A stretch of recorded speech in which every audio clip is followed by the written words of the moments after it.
Gremo? Ja. Okay. Torej, dame in gospodje, iz hrama slovenske demokracije, prav poseben Gartnerjev intervju s žensko, ki hodi po tuš z rdečimi čevlji, z žensko, ki s temi rdečimi čevlji hodi tudi v morje, če treba, s prvo žensko predsednico slovenskega parlamenta v zgodovini, bivšo sodnico, pisateljico, zelo očarljivo, simpatično in bolj navihano, kot si mislite. Tukaj z mano na desni strani, to je ena in edina fantastična, fenomenalna in osupljiva Urška Klakočar Zupančič. Lepo zdrav in dobrodošli v Gartnerjev intervju. Hvala lepa. Ja. Kako ste me lepo opisali? Sem se kaj zmotil? To, mislim, da to v parlamentu slišim, ne? Ja. To se mi zdi super. Super. Hvala lepa. Hvala lepa. Tukaj vidim, da imate neke bodyguarde zraven, tako da moram zelo paziti, kako bom govoril in kako se bom obnašal, ne? Ampak dobro, bom upošteval, ste pa prva gostja v mojem življenju, ne samo zdaj, ko se ukvarjam s tem YouTubeom, ki jo bom vikal, ne? Ker se spodobi po protokolu. Ne? Ja, poglejte, to boste se sam odločil. Ne? Ja, bom videl, kako bo vmes med nama. Ampak bo videla, ja, kako bo vmes, se veste, potem vikanje mora iti v obe smeri ali pa tikanje v obe smeri. Okay. Gospa Urška, ne, dajte vi me zdaj povedati, jaz ko gledam tele vaše seje, ne, parlamentarne, te ljudje noter, ti naši politiki so kot otroci, vi ste pa kot vzgojiteljica v vrtcu. Ne, in dajte vi povedati, s kom imate največ težav, kdo vas najbolj jezi in koga bi največkrat za ušesa odpeljala ven ali pa kot. To je zelo zanimivo, ne, da ste mi rekli, da sem kot vzgojiteljica v vrtcu. Ne. Namreč, marsikdo mi to včasih tudi pove očitajoče. Pa sem ravno pred časom dobila predlog, da bi morala pa 3 poslance presesti. No, to se pravi, ravno tisti, ki mi najbolj očitajo, ne, da se obnašam kot vzgojiteljica, pa zdaj želijo, da jaz nekoga presedem. Ne. Tako da, kar je pa res v bistvu nekak naloga vzgojitelja ali pa učitelja. Koga? Pa mislim, da bi morala kar nekaj jih izpostaviti. Ne? No, kar dajte. Pa ne bom zdaj poimensko, ker glejte, veste, tako ljudje si tako stvarijo svoje mnenje, ne? Pa pol imajo, ne vem, tiste, ki so jim bližje, tiste, ki jim niso tako blizu, ne? Enako je seveda tudi pri meni, ne? Jih je kar nekaj takih, ki vztrajajo pri govoru, za katerega si ne želimo, da bi ga poslušali, ne? Sploh ne v parlamentu, ker velikokrat sem strani državljank in državljanov opozorjena, da govor oziroma način govora, ki ga uporabljamo v parlamentu, se zrcali na drugih forumih, ne? Tako recimo na raznih drugih sejah, lahko tudi v šoli, na ulici, predvsem pa seveda na socialnih omrežjih. In tisto, kar se dovoli v parlamentu, ne, tisto se seveda pa še toliko bolj dovoli kje drugje. Zato menim, da je prav, da se veliko pogovarjamo o tem, na kak način govorimo v parlamentu. Ne? Ker besede, ki so žaljive, besede, ki so sovražne, ne samo, da ne sodijo v parlament, ne sodijo v današnjo družbo. Ampak, če vas ne zmotiti, no, zakaj pa mislite, da politiki bi mogel biti vseeno ogledalo nekega naroda, neke države, dejansko se večkrat obnaša v parlamentu huje kot nek pijan, bom rekel, problematičen človek, ki pride v gostilno, pa se hvali, koliko punc je podaril, koga vse bo nekam poslal. Ne? In to me zanima, kako je to mogoče. Ne? Pa ne bom rekel, da ste vi poljezni na njega, ampak da njemu ni nerodno, ne? Da bo ljudje rekli, pogleda tega, kako se obnaša, pa kako so mi to zvolili. Zakaj do tega pride? Morda ravno zato, ker so politiki ogledalo tistih, ki so ga izvolili. No, pa smo tam, ne? Ja. Pa smo v začaranem krogu. Ne? Ja, in na tak način si marsikdo tudi pridobiva, ne, svoje privržence. Sprav, bolj ko je vulgaren, več glasov mal, kaj? Ja, imamo tudi take skupine v družbi. No, pa kjer vam najbolj nagaja? Kjer vam najbolj nagaja? Kjer je tako, vam najbolj nagaja? No? Pa ne bi rekla, da zdaj meni nagaja. Veste, težko bi rekla zdaj, da meni nagaja. Ne? V bistvu pač je morda bolj neotesan na splošno. Ni zdaj, da bi glih meni nagajal. Pa sej, lejte, ni treba, da koga imenujem, ne? Zato, ker sej, veste, se kar sami spoznajo. Ok, dobro.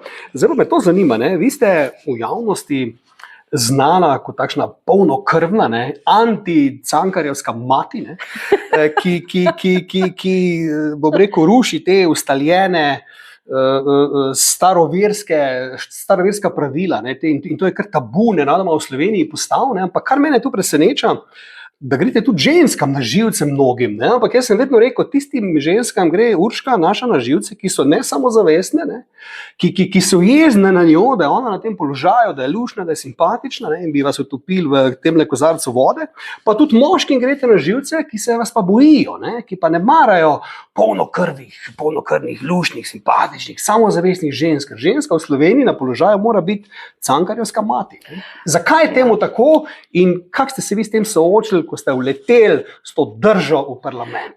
Zdaj bom čisto povedala. Ja. Najprej rečemo tako. V politiki pri nas so do sedaj bile uspešne ženske, ki so se v bistvu na nek način bolj poistovetile z moško energijo, ali pa ženske, ki so bile cankarjanske ali pa tradicionalne. Ne? Ženske, ki so pa bile bolj ženstvene, ne, pa hkrati morda še malo bolj pogumne ali pa bolj odločne. Če so že take prišle v politiko, so se potem zelo hitro uklonile, ne, temu, to se pravi, enemu ali pa drugemu tipu. Ne. Jaz sem očitno ostala takšna.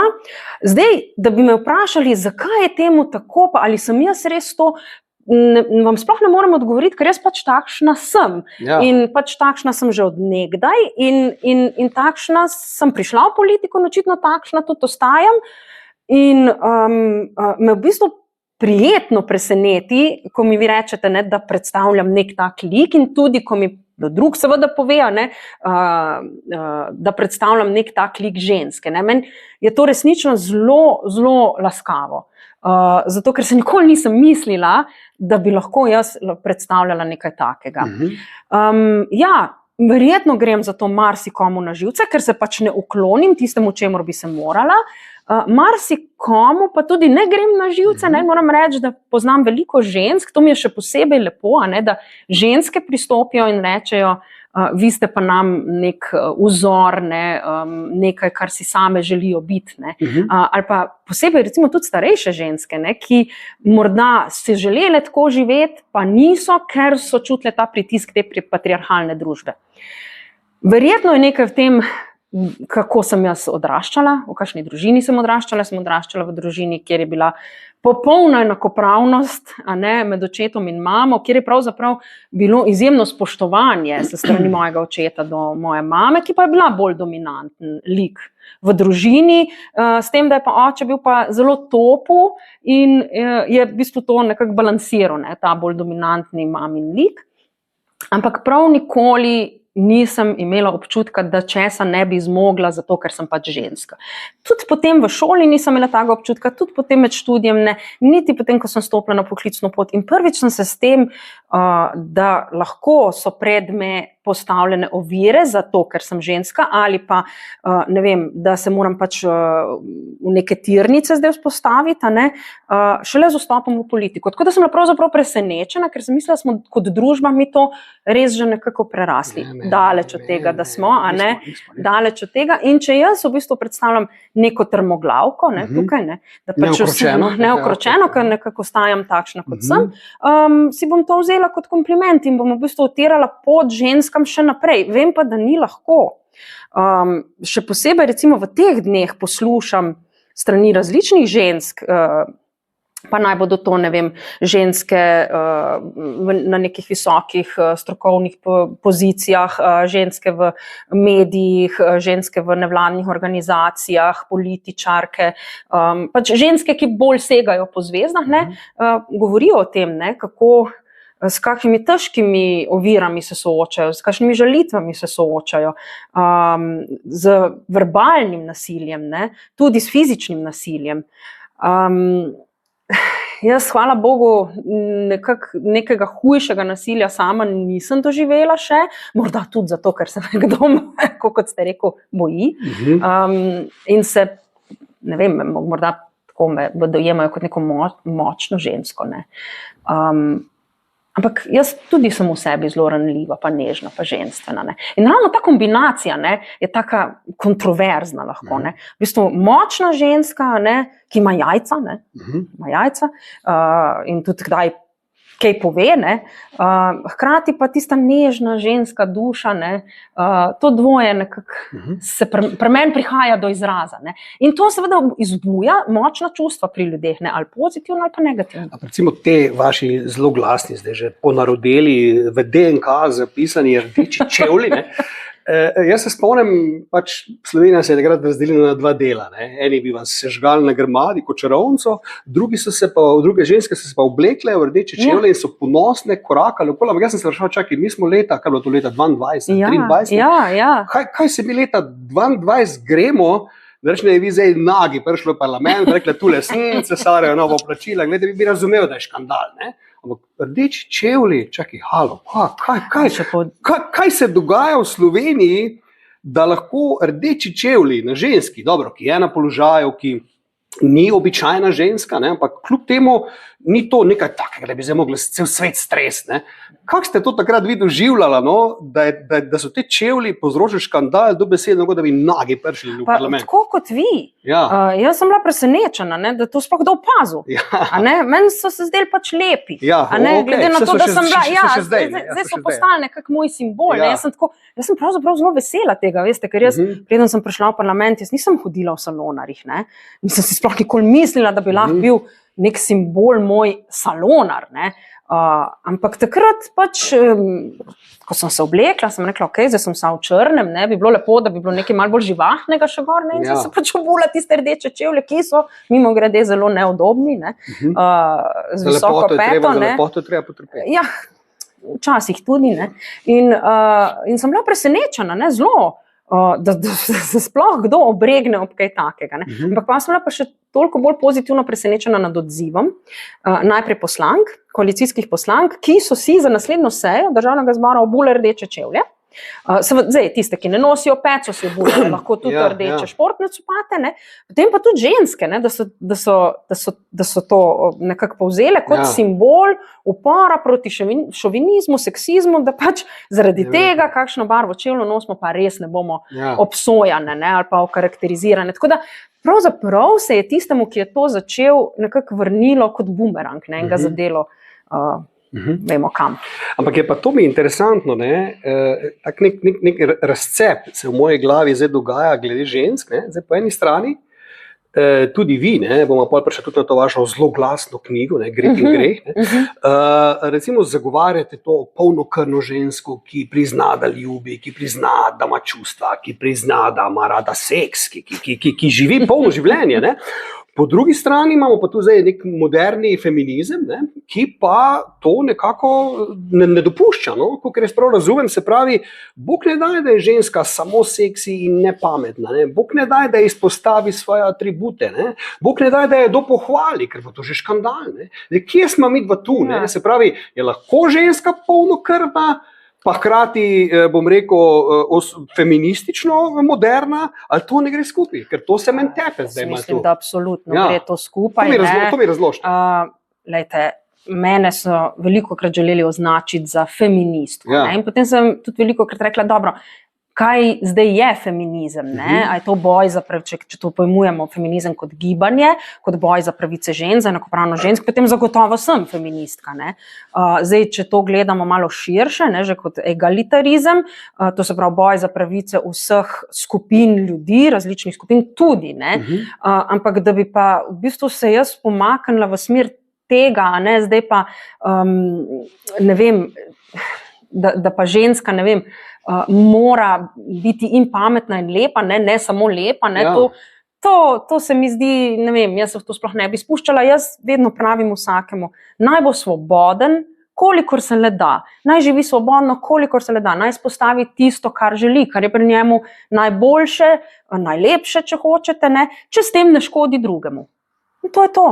Ne? In jaz pač ne bom okarakterizirala nekoga kot, ne vem, samo lepega, samo pametnega, ne vem, samo sočutnega. Jaz sem lep in pameten, recimo, to sem jaz, ne, ja. Pa vi ste tudi verjetno v tej ligi, ne. Pa ne vem, lejte, če se komu zdi v redu, če pa komu ne, pa tudi v redu, ne. A veste, tako bom rekla, jaz bi si želela, da človek lahko občuti največjo možno mero svobode, ne, in da zato ni obsojen. če s tem ne škodi drugemu, seveda. Naj ne bo obsojen, naj se obleče kot želi, naj se obnaša kot želi, naj razvija tiste svoje sposobnosti, ki jih želi razvijati, in naj v bistvu da družbi čim več pozitivnega. In jaz mislim, da vsak posameznik to lahko da. To, da se ga pa zdaj ocenjuje samo potem, ne vem koliko doktorskih dizertacij je napisal, ali pa ne vem, kakšno ima številko oprsja, to je. Ja. No, ampak, če ste že v prsi omenila, recimo, da neka ženska ima velike prsi in to izpostavi, ker je samozavestna, ker je seksi, ker noče biti cankarjevska mati, pride ven pa reče mater, kak imaš lep dekolte. Seksizem, gleda, sam to gleda, sam Joške gleda, ga kar tožila. To me skrbi. To je neumno, to je neumno. Ta razkorak me skrbi. To je neumno. Lahko jaz rečem, da ste seksi, ali me boste tožili. Jaz seveda, lahko rečem. Jaz bom vesela, če mi boste to rekli. Jaz nobenega ne bom tožila, če mi bo to rekel. Pa če vam reče to javno, na kakšni seji. Zdaj to tako, veste, to je zdaj. Ne, tudi ne bom. Tudi ne. Bom vesela. Ok, hvala Bogu, končno ena. Seveda. Ampak, veste, to je zdaj tako, nekako subjektivno to sprejemaš. Mislim, kje ima človek zdaj to mejo? Zdaj, če sam seveda malo tudi pokaže in potem ne sprejme nekega takega komplimenta, je to seveda čudno. Dobro, zdaj, če nekdo tukaj do vratu zapet, pa že s tem pokaže, da ne želi, da se recimo gleda njegovega telesa, kot drugo. Ampak, mislim, tu gre tudi za odprtost ljudi, koliko so ljudje odprti. Jaz sem zelo odprt človek, in jaz sem izredno vesela tega, če mi kdo da kompliment. Res sem vesela, in tudi sama rada dam kompliment. Okay. Zdaj pa, če gremo malo na tole aktualno zgodbo Donalda Trumpa, kaj je mene tu najbolj šokiralo, pa pustimo Ameriko, zdaj gremo v Slovenijo. In to sem tudi na svojem Facebooku zapisal in sem dobil zelo malo pozitivnih mnenj, so me bolj na križ prebili kot ne. Namreč, če greste pogledati Donalda Trumpa zgodovino, njegovo ima okoli 23 takšnih in drugačnih prijav za seksualne napade na takšne in drugačne ženske. Neč ni šlo na sodišče, z uporno zvezdo je nekaj uredil, gor dol, levo, desno. Če bi to katerikoli drugi znan človek v današnjem času, ko je cancel kultura, ko je mi tu, samo en del tega imel, bi bilo z njim konec. Pa tudi, če je kriv ali ni kriv, bi bilo z njegovo kariero konec. Donald Trump, njemu ne moreš nič, on je nedotakljiv. In vas vprašam to, v Sloveniji ima med ženskami ogromno podpore ravno on in se vse požvižgajo na te njegove obtožbe, to je laž, to je fake news, to ne verjami, to so demokrati, bla, bla, bla, bla, bla, ko je pa ne vem, P. Diddy, pa R. Kelly, pa Harvey Weinstein, pa Jeffrey Epstein, to so pa vsi na križu, pa jim še ni bilo takrat dokazano, dobro, tistim, ki je drugo, ampak razni igravci, ki so jih sesuli na osnovi govoric, pri Trumpu ne. Pri Trumpu ženska pogleda skozi tudi teh 23 domnevnih obtožb. Zdaj pa kak je mogoče, da ima Trump, pri Slovenkah zdaj govorim, tako protekcijo, da so se pripravljali na stavo skregati, ne vse, ampak mnoge, da to ni res, da kaj ti govoriš, da on je cool, da on je pravi dec, da to res? Ja, tako, jaz sem šokiran. Ali imam jaz take prijateljice čudne, pa jih moram čim prej menjati, ali tudi vi opažate, da se mu skozi prste gleda pri nas to. Kako je to mogoče? Ja, Donald Trump je loaded, rečemo tako. To se pravi, ima precej denarja. Ni edini, ki ima denar. Ni edini, verjetno so še neke druge karakteristike zraven. Prvič je izjemno bogat. In tukaj moramo biti si moramo kar naliti čistega vina, da marsikateri ženski je to všeč, ne glede na to, kakšen je potem človek sploh. Potem zelo je neotesan tudi, na nek tak način. Če si neotesan. Ja, kakšni tudi verjetno. Ljudje smo različni. Mislim, meni iskreno, jaz ne bi si želela biti zraven njega. Ne bi skoro ostal. Ne bi sploh si želela. Bi me zelo razočarala. Ne bi si želela sploh biti blizu njega. Ampak zdaj govorim čisto, ker je tak človek, ker je kot človek izjemno neotesan, izjemno žaljiv. In ne vem, če se mi zavedamo, da njegov govor pravzaprav, recimo on je pozval ljudi naj gredo v Kapitol, on lahko z besedo tudi kakšno vojno povzroči ali pa kakšno drugo nasilje, lahko povzroči tudi tragedijo. Samo z besedami. In jaz ne vem, če se mi tega zavedamo. Zdaj, tiste ženske, katerim se pač, ne vem, ali si ne morajo to priznati, da se pač to je zgodilo, Ampak pri drugih zvezdnikih so takoj rečejo, ja, gleda, se je z unim družil, ja, ta je kriv. Pri Trumpu ne. Ja, dobro vprašanje, ne? Zakaj je temu to, kaj je na njemu, ne? Toliko bolj karizmatično, ne? Ker sam po izgledu ni posebej karizmatičen, ne? Pač meni osebno ni lep, ne? Človek, ne? Niti mi ni simpatičen, ampak očitno nekaj na njemu je toliko karizmatičnega in toliko tiste neke energije, ne?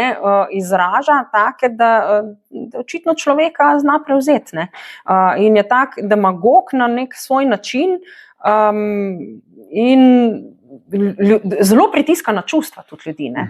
A veste, zdaj vsi tisti drugi zvezdniki ali pa pomembneži, ne, ki so bili obsojeni v teh postopkih, ne, niso imeli takih nastopov verjetno kot on, ne, morda niso imeli take množice občinstva kot on, ne, da so lahko na tak način nastopali in tako pritiskali na čustva ljudi, kot on pritiska. Ne. In to je za recimo ljudi, ki imajo malo avtokratske težnje, ne, ki izražajo sovraštvo do drugih, ne, je to način, ne, da pritisnejo na čustva ljudi, ker ljudje smo tako čustvena bitja, ne, da si včasih kar ne priznamo, da smo toliko kot smo razumski, smo tudi čustveni, če ne celo bolj. Ne. In veliko naših reakcij je potem čustvenih. Ne. In oni znajo manipulirati s tem. Ne. In jaz mislim, da Donald Trump zna manipulirati s čustvi odlično. Ne samo Američanov, verjetno tudi drugih po svetu. Očitno. Ampak ni zanimivo, ne, da je dve ženske do zdaj premagal, ne, za predsedniški boj. Torej, če potegnemo črto, Amerika pravi, raje Trump kot ženska. Ne. Je to zato, ker so bile ti dve kandidatki slabi, ali je enostavno on res tako močen, ali pa enostavno Amerika noče zvoliti ženske, pa če se na glavo postavi? Mislim, da ne, da noče zvoliti ženske, ampak jaz mislim, da morda res kandidatki nista mogli parirati Trumpu retorično, ne, ker z takim kot je Trump, moraš imeti en poseben način retorike, ne takšen kot ga ima on, ne, ampak na način, da ga malo nadmudriš. Ne. To pa niste znali. Ja, v bistvu ti moraš takega neotesanca, ne, ki je poln samega sebe, ne, in nek mačo in to in nam bo se zrihtal in nam bo, ne, ga moraš v bistvu na zvit način mu pokazati, malo po sokratovsko, veste, tako premalo se mi teh sokratovskih metod poslužujemo, ne, da v bistvu ga skozi spraševanje pripeljemo do tega, da sam vidi, včasih celo, ne, drugi pa predvsem morajo videti, da je bedak. Ja. Kar pa niste znali. To pa zna po moje samo peščica ljudi. Vi bi znali, ne? Ne vem, bi se morala pomeriti z njim. Morala bi se pomeriti z njima. Ne. Mislim, lejte, tudi jaz reagiram velikokrat čustveno, ne, sploh ko recimo pritisne nekdo na tista področja, na katera sem občutljiva, ne, ampak se pa učim, da se tudi na ta področja lahko pritisne, ne, in tudi pravih reakcij, ker ženska, če hoče uspeti v politiki, v tem moškem svetu, ne, v tem šovinističnem svetu, ne, v bistvu lahko uspe z zvitostjo, ampak to v pozitivnem smislu zvitostjo, ne, z zelo inteligentnim humorjem in zelo inteligentno zbirati besede. In v bistvu, tako kot sem rekla, takega človeka pripeljati do tega, da se ga razgali kot neumneža. Tako. Zdaj pa, če gremo k tej vaši zelo glasni knjigi Gretin greh, v katerem sem jaz tudi malo oziroma kar dosti žal ne. Od 89 strani, ne? Ne, ta vem, da je meni na kožo pisano, predvidevam, ampak jaz sem tudi videl v tej knjigi tudi Veroniko Deselinško, ta naš celjski čarovniški proces, prvi vse slovenski, ampak kaj pri tej knjigi, ker sem malo uspel se pozanimati, bilo fascinantno, ne, da so bili ljudje tu v parlamentu in slovenski politiki zgroženi, ne, kako si vi drznete pisati o seksu, ne, ker vi imate na parih straneh te knjige zelo nazorne opise teh spolnih stvari, imate pa tudi zelo nazorne opise nasilja, ne, in odsekane glave in te stvari tudi na Facebooku gledam, ne, seks je zelo prepovedan, nasilje gre pa vedno skozi, ne, torej zakaj so po vaše bili tako zgroženi najprej glede seksa? Zakaj je bilo to neki, kaj se zdaj ona gre. Ja, zato, ker to je v bistvu neka ta naša krščanska tradicija. Politiki ne seksajo.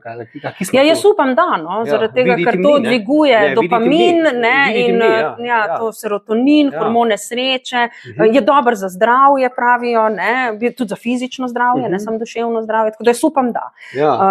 Drugače, zakaj? Zato, ker seveda naša družba krščansko pogojena, skozi stoletja, je seks bil nekaj, kar je bilo treba nadzorovati. In če nadzoruješ spolnost, rečemo svojih podložnikov ali pa svojih ovčic, jih imaš zelo pod nadzorom. Še posebej je treba imeti pod nadzorom žensko spolnost. Ženska se ne sme razviti kot spolni objekt, ker če se razvije kot spolni objekt, potem vzbuja pregrešne misli, tem bogaboječim duhovnim voditeljem. In seveda tudi žensko rodnost je treba imeti pod nadzorom. Ker ko imaš pod nadzorom žensko rodnost, takrat v bistvu imaš pa skoraj celo družbo pod nadzorom. In zato je seks en tak, nekaj, kar se je vse skozi želelo nadzorovati v človeški družbi, predvsem v krščanstvu. Tu so bile potem še drugi razlogi, premoženjski razlogi in tako naprej, pa celibat in tako naprej. Tako da me ne preseneča, glede na to našo zgodovino, našo tradicijo, da je to nekaj pohujšljivega, strašnega in nekaj, kar se ne sme, pa čeprav vsi naj bi to počeli. Govori se da. Tako da res je pa zanimivo, da tako kot sem rekla iz te tradicije, kot izhaja to, da pač je seks nekaj grdega, grešnega predvsem, grešnega, je pa nasilje popolnoma sprejemljivo. In to je spet to zgodovinsko pogojeno. Sej ljudje so skozi gledali, ne vem, kako so druge razčetverili, obešali, jim sekali glave, jih sežigali na grmadi. To je bilo nekaj vsakdanjega, nekaj sprejemljivega. In tako je pač tudi danes. In me ne čudi to, da so nekateri bili tako zgroženi, da jaz pač eksplicitno opisujem tudi erotiko, tako kot eksplicitno opisujem tudi nasilje oziroma mučenje. Sem pa bila presenečena nad tem, da recimo ljudje, ki sedijo v parlamentu, naj bi pa le bili malo bolj razsvetljeni, da so bili tako zgroženi nad tistimi erotičnimi prizori, ne pa nad prizori skrajnega nasilja nad človeškim telesom do smrti. In kaj vam to pove? To mi pove, da smo kot družba pokvarjeni, ampak pokvarjeni v smislu, da nekaj ni prav, nekaj ne deluje prav, neka stvar, ki se pokvari, ne deluje prav, da nekaj ne deluje čist prav. Tako kot če gledamo večerna poročila, tam lahko nobene oznake, da je recimo gledalcem priporočamo, starost 18 let oziroma do 15 let, sicer pa za spremstvom staršev in tako naprej, pa spremljamo, krvava telesa, trupla in tako naprej. Če bi bilo toliko spolnosti na poročilih, koliko je nasilja, bi zagotovo bilo cenzurirano. V filmih je recimo isto, film, ki dobil znako R ali pa celo NC-17, ga dobi zaradi seksa. Skoraj nikoli zaradi nasilja. In prav, jaz mislim, da v bistvu je prav, da se taki prizori, eni ali drugi eksplicitni, omejijo, ampak oboji. Zakaj? Zato, ker otrok ali pa mladoletnik, ki je temu izpostavljen, ne more verjetno še ločiti čisto, kaj je prav, kaj je narobe, kaj je res, kaj ni res, ampak to velja popolnoma za oboje. Tako kot mora otrok z vzgojo dobiti nek zdrav pogled na spolnost, tako v bistvu mora dobiti tudi neko distanco in pa pogled na to, kaj je nasilje. Mi pa smo v bistvu do nečesa zelo tolerantni, do drugega smo zelo netolerantni. To pokvari, to pa ne, to je pa v redu. Ni v redu. Oboje mora biti, če že je dostopno, mladim očem na način, ki je primeren za starost. Da v bistvu človek, ko odrašča in ko začne gledati okrog sebe in dojema ta svet, da zna to tudi prav raztolmačiti, da ima pravi odnos do sveta okrog sebe, da ne razvija deviantnih ravnanj ne v spolnosti, pa ne potem recimo, da ne razvija nekih nasilnih Bil je en eksperiment, ki sem to zasledil, kot so, sicer ne bi smeli to narediti, ampak že si en znanstvenik to dovolil, da je dal pred otroške oči dva prizora. En je bilo nasilje, torej streljanje, sekanje glave, en je bil pa zelo nazoren seks. In pri nasilju in sekanju so se otroci obrnili stran, pa kričali, pa zgražali, pa onem so pa rekli, kakšne lepe rdeče čevlje ali pa kakšne lepe črne čevlje ima ta teta. Se pravi, sploh niso gledali tiste stvari, tam so pa takoj zaznali, da je nekaj narobe fejst. Ne? Čeprav, veste, mislim, da otroci recimo zaznajo tudi, ko pride do neprimernih vsebin v spolnosti, ko pride se obrnejo stran. Ne, boste recimo videli, da tisti, ki so bili žrtve spolnega nasilja v otroštvu, oni vedo, pa čeprav recimo še niso poučeni o spolnosti, vedo, da ni v redu, da jim nekdo nekaj kaže, da se jih nekdo dotika. Otroci to vedo. In tudi ne povejo, zaradi tega, ker vedo, da je tukaj nekaj zelo narobe. Tako da, tako kot sem rekla, kot družba bi morali poskrbeti, da in ena in druga stvar do otroških oči prihaja skladno z njihovim razvojem in z njihovo sposobnostjo dojemanja teh stvari.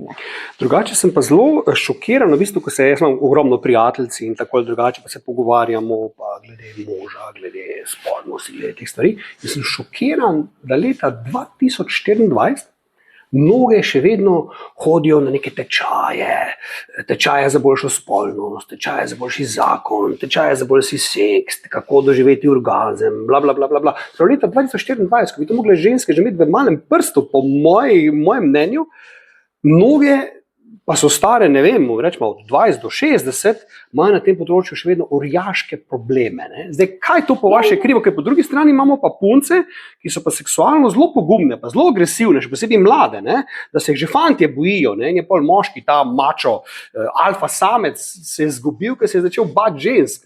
Druga ekipa žensk so pa te, ki imajo težave, ki ne znajo, ki morajo hoditi na tečaje, delati ne vem koliko denarja, brati knjige in to leta 2024. Ja, ne eno, ne drugo ni dobro. Zakaj? Ni ne eno, ne drugo ni dobro. Ja, prvič, kaj se dogaja z žensko? Zato, ker nekatere so bile zavrte v tej svoji spolnosti, Kdo je kriv? še zmeraj. Kdo je kriv? Niso samo moški. Jaz mislim, da je pač celotna družba. Niso samo moški, je tudi religija lahko, je tudi neka ideologija lahko, kultura, ne vem, v kakšni družini so odraščali in tako naprej, kakšno je bilo razmerje med očetom, materjo v družini.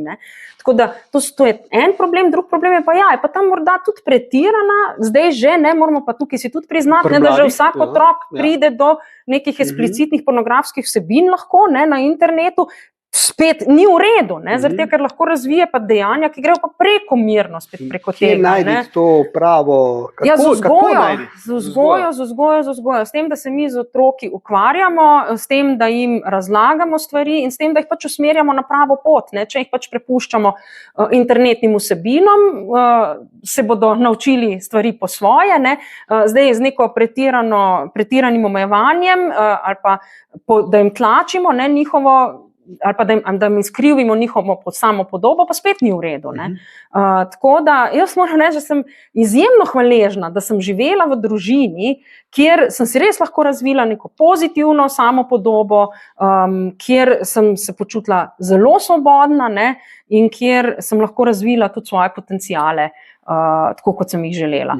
Nima vsak te sreče, res nima, jaz se tega zelo zavedam, da otroci živijo v različnih družinah, kjer so pa tudi starši kot otroci doživljali bog ve kaj, na kak način so odraščali in kakšne vsebine, kako so jim bile vsebine predstavljene ali pa konec koncev tudi kakšne tragedije imajo za sabo. No, pa če smo že pri tej spolnosti, najni priljubljeni temi, ko pogledate v parlament, pa kadar je poln, vidite vi kot ekspert, ki vladate, ki ste knjigo napisali, ki ste rekli, da ste živela v tem zdravem okolju, veste, komu manjka seksa, kdo ga ima pa dosti. Se vidi to pri kakšni ženski, pri moškem, pri kakšnem politiku, reče, tale pa danes ni, taj pa preveč. Lahko si misli, lahko si misli, ne, v bistvu takrat se ne ukvarjam s tem, se ne ukvarjam s tem, se pa vidi. Pa lahko, da se vidi, jaz bi mogoče manjko ali pa presežke pri njih morda iskala v kakšnih drugih sferah življenja, kot pa v spolnosti, tako da zagotovo pa bom rekla tako, ne, so vsi ljudje, vsi imajo svoje življenjske zgodbe, vsi imajo tako pozitivne kot negativne stvari, vsi zagotovo nosijo tudi kakšno bolečino s sabo, ne. Tako da poskušam biti čim manj judgmentalno, tako, ne, da bom rekla, da bi jih čim manj poskušam v bistvu jih obsojati, no, za kakšno stvar, ne. Ja, je pa res, da nekateri pa znajo biti, ja, včasih tudi meni stopijo na živec, ja. Verjamem. Ja. Meni bi tudi. Vaša kolegica, najna skupna prijateljica, gospa Janja Sluga, ne, s katero smo imeli takle intervju, ne, jaz sem tudi not vprašal, moram še vas, ne, sem rekel, Janja, ti poznaš kak seksualni škandal slovenski, tu parlamentarni, da ste se dva zagrela drug za drugega, pa se ne bi smela, pa so jih ki najeli tu v kakem prostoru, ker parlament je velik, ne, isto tega pri nas ni. Pa Janja, kako ni, ne? Vi tudi nič ne vete, se nič ne govori, ker o tujih parlamentih marsikaj vemo, tu pri nas pa nič, kot da ni teh nekih isker. Iskreno ne vem, zato niti ne. Kamere so. Ne vem, zato niti konec koncev bom rekla, me take stvari ne zanimajo. Mene zanima. A veste, pa tudi, če je to intimna stvar, če nikomu ne škodi, je to stvar od tistih dveh, ki sta se za to odločila. A se spomnite vi enega primera pred leti, ko sta bila na kamero ujeta učiteljica in ravnatelj? Ja, ko je pa samomor naredil. A se spomnite tega? Jaz mislim, da ta primer bi moral biti nam vsem v opomin in da vedno pomislimo na to, ko se recimo v neko tako intimno sfero vtaknemo tako ali pa drugače. Mislim, posledice so lahko grozljive, ne samo, da človek naredi samomor, ne, ker čuti tako težo, tako moralno težo, ne. Mislim, to je trpljenje tudi za vse tiste, ki so ga imeli radi, ne. To so intimne zadeve, ki se tičejo tistih, ki prostovoljno, svobodno, ne, vstopijo v to in naj ostanejo njihove. In jaz upam, da se nihče več ne bo vtaknil na tak način, tako kot je bilo takrat, v kako tako stvar. A veste, takrat se je cela Slovenija, mediji tudi tako naslajala, tako, ne, v bistvu še najbolj človek zameri medijem, da so šli naporočati na tak način in potem spraševati tega človeka, ali je to res ali ne. In seveda se je on branil in rekel, da to ni res, normalno človeško, ne. In potem mislim, da tudi radijski voditelji so se norčevali iz tega in tako izrazito žaljivo obnašali, ne, do tega človeka, predvsem za gospoda ravnatelja govorim, ne. Pa verjamem, da je tudi ta gospa učiteljica doživljala pogrom, ampak mislim, to tako šolo, kot nam je potem naredil ta gospod, ki si je vzel življenje, zato ker je doživel. Mislim, to bi nas morali tako stresti in čisto vsi, ki so pri tem sodelovali, pri tem pogromu, bi se morali vprašati, kakšni ljudje so. A so oni pa vsi tako čisti? Ker meni je bilo to, če smo že zdaj pri tem primeru, ko ste ga omenili, meni je bilo pa strašljivo ravno to, kar ste rekli, glede teh medijev, ne. Recimo, mislim, kjer je bil Pop TV takrat glasen najbolj, kjer so bili, ne. Pa on naredi samomor in oni, ki so najbolj prilivali na ogenj, isti dan, ko je on umrl, napišejo, no, za ljudi duševni stiski, pa tale in tale številka, ne. To mi je bilo polno, tam je bila pa čez rob, ne. Ja. Zdaj mislim, da je njegova hči tudi napisala knjigo. Napisala knjigo z naslovom Ravnateljeva hči, kjer je verjetno opisala, jaz jo nisem še prebrala, pa jo bom zagotovo, opisala verjetno bolečino, ki jo je čutila takrat kot deklica in potem čez odraščanje. To je bilo tako sprevrženo s strani tiste javnosti, ki se je na tem naslajala, da mislim, da bi kdo moral tudi odgovarjati za to, kar se je zgodilo. Res. In če ne drugo, vsaj tisti, ki ima vest, ga mora vest peči. Bi ga morala. Gospa Urška, zdaj, če gremo v tem, mislim, da imamo 1 uro časa, nam je dal vaš bodyguard, je rekel, pol te bomo vrgli v en istok, ne. Malo še dele aktualne politične zgodbe, mogoče, no. Zdaj volitve bojo kaj, 26, ne. kaj zdaj bo Svoboda imela drugi mandat ali ne? Ker vi ste bila podpredsednica stranke, zdaj ste samo predsednica parlamenta, ste še v akciji, mislim, ste zagnani, greste naprej, vsi skupaj, kje smo? Jaz bi rekla tako, seveda težko karkoli napovedujem, volivke pa volivci bodo odločili, bi si pa želela res, glede na to, ko gledam, kaj se dogaja po svetu, kam se obračajo države, in lahko recimo kot nekdo, ki nekaj zgodovine pozna, razumem, zakaj se tako obračajo, bi si pa želela, da Slovenija ostane tak varen in svoboden otoček, če že ne drugega, da se bova lahko še naprej takole pogovarjala, da ne bomo dobivali globe, zato če bomo kdaj kaj rekli čez oblast, da ne bodo ljudje izgubili službe zaradi tega, da bodo ljudje lahko ljubili, kogar želijo ljubiti, da bodo ljudje lahko izražali svojo pripadnost tistemu, ki mu želijo pripadnost, brez da škodijo drugemu in tako naprej. Jaz si srčno želim, da bi. Projekti, na katerih delam, so pozitivni projekti in se bom še naprej trudila. Moram reči, da sem tudi jaz potrebovala na začetku neko obdobje spoznavanja, prilagajanja, ampak ne prilagajanja takega, da bi se utirila, tako kot je morda kdo želel, ampak v bistvu spoznavanja celega sistema in potem nekako iskanja sebe tukaj, ker jaz sem le oseba z močnimi načeli, to v politiki včasih ni najbolj zaželjeno, ampak jaz ostajam oseba z močnimi načeli, jaz ostajam nekdo, ki je zavezan pravnemu okviru in ostajam tudi recimo pri odločitvah, ki sem jih sprejela kot predsednica Državnega zbora in tudi pravno argumentirala. In pri teh odločitvah ostajam, ne glede na to, ali sem napadena z opozicije, ali sem konec koncev lahko napadena s strani koalicije, ali se spremenijo politične razmere, ali pride do medijskega izkrivljanja. Moja odločitev, ki je utemeljena na pravu, ostaja takšna, kot je, ker je pravno argumentirana, razen seveda, če nekdo pride in me prepriča z argumenti v nasprotno ali pa v kaj drugega. To govorim recimo pri odločitvah, ki sem jih sprejela v primeru priznanja Palestine, pri odločitvi, ki sem jo sprejela v primeru ustanavljanja nove preiskovalne komisije glede slovenske energetike in recimo tudi pri odločitvah, ki jo je sicer Državni zbor sprejel glede resolucije o gradnji novega bloka jedrske elektrarne in pa potem odloka o razpisu referenduma. To so vse odločitve, ki so bile premišljene in pravno argumentirane in utemeljene na pravu.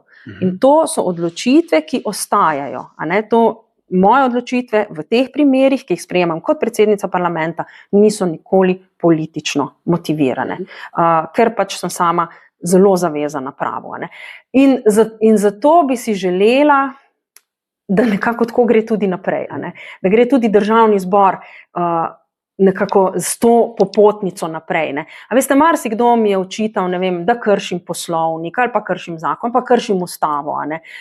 Neke pavšalne, neke splošne navedbe, na katere sploh ne moreš prav odgovoriti, ali pa če že odgovoriš, te itak ne slišijo, pa tudi če ponavljaš, te ne slišijo.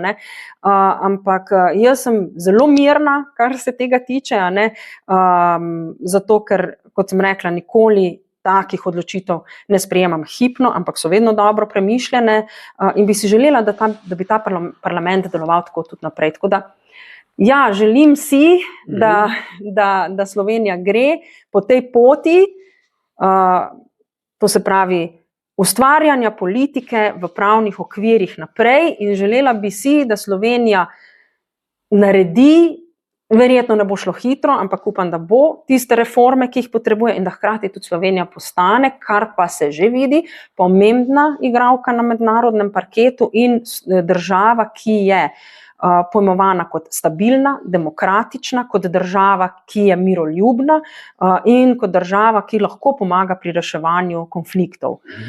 In če bodo ljudje to prepoznali, recimo meni osebno, v poslankah in poslancih leve sredine, bom zelo vesela, ker si ne želim, da zdrsnemo v kakršnokoli avtokracijo, ker si ne želim, da bi da bi bila ta država, ne vem, sovražna do drugačnih, želim si, da bi bili vključujoči in da bi znali tiste, ki jih vključujemo, tudi v bistvu na nek način tako sprejeti, da bodo tudi oni, ne, se vključili v našo družbo. Tako da, prav, veste, se govorim morda zelo idealistično, ne, ampak sej, malo pa je to treba biti idealista, ne, da takle, greš naprej. Ko vas poslušam, ne, po moje imajo z vami tudi vaši nadrejeni težave, ne, ker vi si ne pustite, da vi tak je, pika, ne, recimo gospod Golob, ne, recimo, da ga kdaj razjezite, da ne prijeta skupaj. Ne.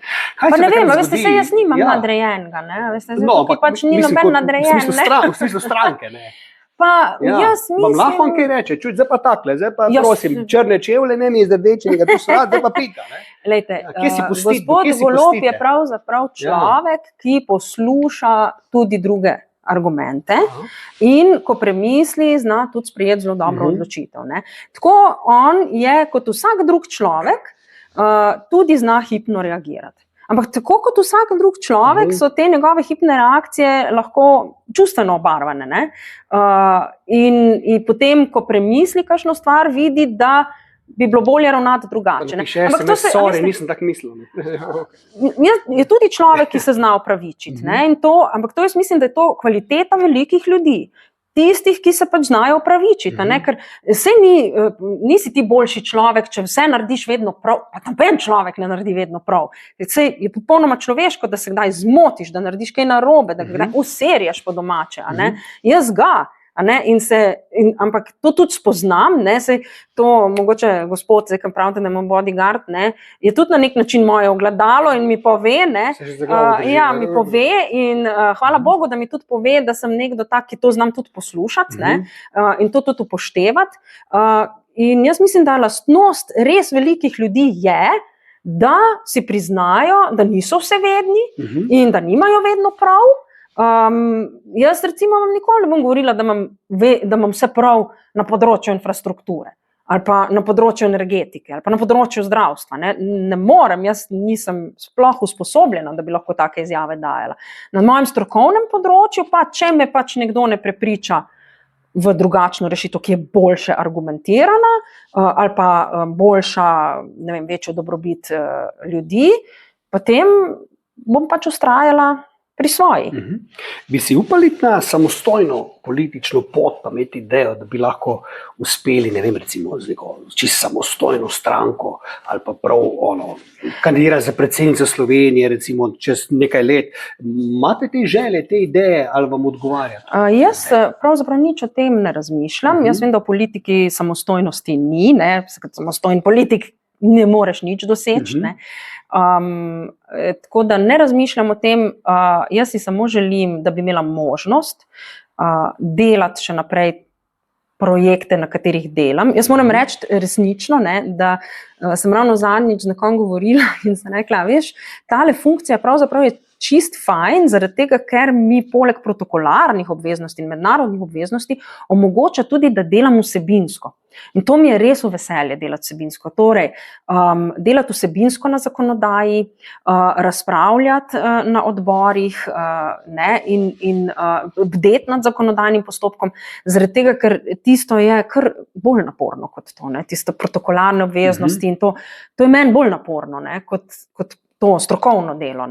Tako da jaz bi si želela delati še naprej na tak način. A veste, najlepše pa je, ko vidiš, ko nekaj spelješ in vidiš, da si naredil nekaj dobrega in ti ljudje tudi povejo, so hvaležni. In tega si želim več zdaj, še pred koncem mandata. Res ni veliko časa, ampak v politiki pravijo tudi en mesec zelo veliko.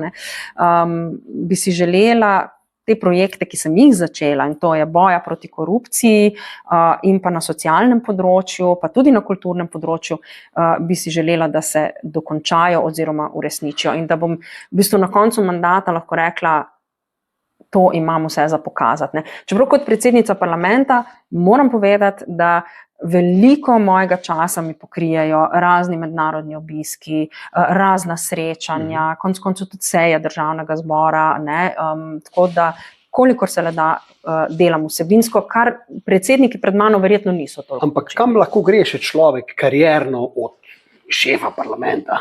Samo še šef države lahko stane, Ali pa premijer. Ja, zdaj, če ga to zanima, ne, seveda to funkcija premijeja pa predsednice države, ne, je popolnoma drugačna od predsednika parlamenta, ne. Ampak gledajte, saj lahko gre pa tudi ceste pometati, ne, mislim, vse je častno, ne, vsako delo je častno, ne. Lejte, tako bom rekla, kako pravijo, ne? V vesolje pošiljaš pozitivna sporočila in vesolje se bo tudi pozitivno odzvalo. Tako da pošiljam vesolje pozitivna sporočila in upam, da se bo pozitivno odzvalo. Ne? Od vseh teh znanih, recimo politikov stojini ali kakih državnih, od teh protokolarnih obiskov, ko so prihajali k vam, kjer vam je bil najbolj lušen? Lušen? Ja, lušen, tak čeden. Pa ne vem, zdaj, če je ravno kater bil zelo lušen. Da vas je včarno. A težko bi rekla, zdaj, da bi si ga prav zapomnila kot lušnega. Prav kot lušnega, da je prav lepega, ne vem. Mislim, vse so vsi ljudje so lepi, vsak na svoj način. Mislim, če gledamo zdaj samo na fizično, privlačnost. Vi ste lušen, recimo. Ja, to vem. Bom rekla tako, recimo, rečemo novinarja, pa ljudi, s katerimi sem se pogovarjala, ste vi kar eden boljših. Fizično. Pa tudi dober sogovornik. Hvala enako. Moram priznati. Gospa Urška, kdaj ste nazadnje jokala? Ja, ne tako dolgo nazaj. Pa zakaj? Ja, pridejo stvari v življenju, ko tudi potočiš kakšno solzo. Kdaj vas najbolj spravi, recimo v solze, stvar? Zelo me prizadanejo kakšne zgodbe trpljenja ljudi, otrok še posebej. In ja, včasih tudi tako, da malo spustim kakšno solzo. Poskušam, da me noben ne vidi. Včasih zvečer v postli, da me tam res noben ne vidi. Ne? Sami spite, ok. Tudi kdaj. Tudi, ok, dobro. Tako da, ja, so dogodki, ki te bolijo. So dogodki, ki te bolijo in včasih mora človek to dati sebe, a ne? In jaz sem tudi samo človek in moram tudi izčistiti svojo dušo. No in če vam dam recimo zdaj možnost, da vi mene vprašate 3 vprašanja, karkoli vam pade na pamet, to vam nisem povedal, ker upam, da ne boste nič kaj čudnega me vprašati, ampak vseeno, 3 vprašanja, evo, karkoli vam pade na pamet. Prvo. Glede na to, da se ukvarjate, že predvidevam precej časa s takim intervjujem, ne? Kako bi mene opisali kot sogovornico oziroma kot nekoga, ki ga sprašujete? Zdaj pri vas je bil manjši problem, ker sem imel malo treme, ker je to vse neka persona, šefica parlamenta. Kam greš ti danes? Ti šefici parlamenta, veš, ko boš pa tam delal? Ne sprašuj, ne bomo že. Kaj boš, kaj v seksu sprašval? Počakaj, ne? V glavnem, ampak to je prva taka točka, ampak druga, jaz vas, mislim, da sem tudi že enih parkrat na svojem Facebooku že pisal vas, pa mislim, da sem se parkrat tudi za vas potegnil tudi teh čevljev in tako naprej, ne? Tudi za Janjo, kolegico, ne? In vedel sem, da ste simpatični, zelo, ne? Ampak v živo vas pa nisem še nikoli videl, zdaj vas prvič vidim in bom rekel, da sem zelo navdušen, ne? In da ste zelo fajn, ne? Da ste zelo fajn in dejansko bi vas uvrstil v kar ta zgornji del teh mojih intervjuvanj, če reč samo ženska, res, da se niste slekla, tako nekatere druge, v mojih nočnih zgodbah, ampak to pusva, med oblečenimi, ne, ste zelo pri vrhu. Ker to je ta fatalna mešanca inteligence, seksapila in lepote. To danes nima veliko žensk, imajo eno ali drugo. Vi imate pa vsakega ravno toliko prav, da ste zelo nevarna ženska, lahko če se bo vas zaljubi. Kako ste to krasno povedali. To mislim, da si bom jaz izrezala iz tega intervjuja. Edino prav. Večkrat predvajati. Veste, ker je prav, da se človek takole včasih kdaj dvigne. Jaz sem strokovnjak in kaj rečem drži. Ste strokovnjak. Drugo vprašanje. Drugo vprašanje. Torej se bova še kdaj videla? V Celju ali pa na kakšnem intervjuju? Ali pa privat, meni vse, jaz imam čas. Jaz moram reči, da sem bila v Celju pred kratkim na predstavi Veronika Deseniška, ki ste jo glih omenili. In moram reči, da sem zaljubljena v Celje, v celjski grad. Je to tudi bila malo inspiracija, tudi za ta moj roman. In tretje vprašanje, ali boste prebrali moji 2 knjigi? Jaz mislim, da vam boste obe všeč. Ta 89. stran me interesira, ko ste jo prej omenila. Ja, sej se še nadaljuje. Se še nadaljuje, strani, ni samo ena. Ne, moram nekaj, bral sem par teh recenzij in tako naprej, že naslov mi je bil simpatičen. Ne. Jaz mislim, da bom zdaj to še z večjim veseljem prebral, ker ste tam malo omenila, da gre tudi malo za delček avtobiografije. Ne. Upam, da pri tistih straneh še posebej. Tako da ja, zagotavljam in prisegam, ne, v parlamentu, v hramu demokracije, da bom poskušal to v kratkem času prebrati. Čeprav vse gosti, zdaj, ko sem bil, so mi neke knjige dali, Katarina lahko Keče, poslušate tudi na audiobooka, veste. Pa vi govorite? Ne, bom prebral. Odlično. Torej, naslednjič, ko se bo pogovarjala, boste že prebral knjigo in jaz verjamem, da boste imeli veliko tem za pogovor. Sigurno, veliko tem za pogovor. Gospa Urška, zadnje vprašanje, če bi se znašli na samotnem otoku, ne, in bi bila recimo tako eno leto čisto sama. Pol bi pa kar nenadoma se pojavil z nebesa, z nekega drevesa, ne, kot poslednji moški na svetu in vi kot poslednja ženska na svetu, pa Janez Janša. Kaj bi se zgodilo? Jaz mislim, da bi odplavala iz tega samotnega otoka. Se pravi, ne bi bila možnost, da bi se spoprijateljila. Zagotovo bi se pozdravila. Pozdravila sam. Pozdravila bi se. Nekaj Plava laguna film, ne ste se zaljubila, ona dva pol tam. Jaz sem... Ni te zgodbe. Tam sta bila tudi, mislim, je bila neka druga privlačnost. Ker tanka je črta med ljubezni in sovraštvom, je tanka črta. Tukaj pri meni kar debela. Se pravi, od 1 do 10 bi bilo šans, da bi se kaj zgodilo? Da bi se, pogovarjala zagotovo. Če bi skupaj ogenj zakurila, bi bilo tudi fino, da bi si večerjo spekla, ampak kaj dlje pa dvomim. Bi ga pojedla, če bi bila kaj slačna?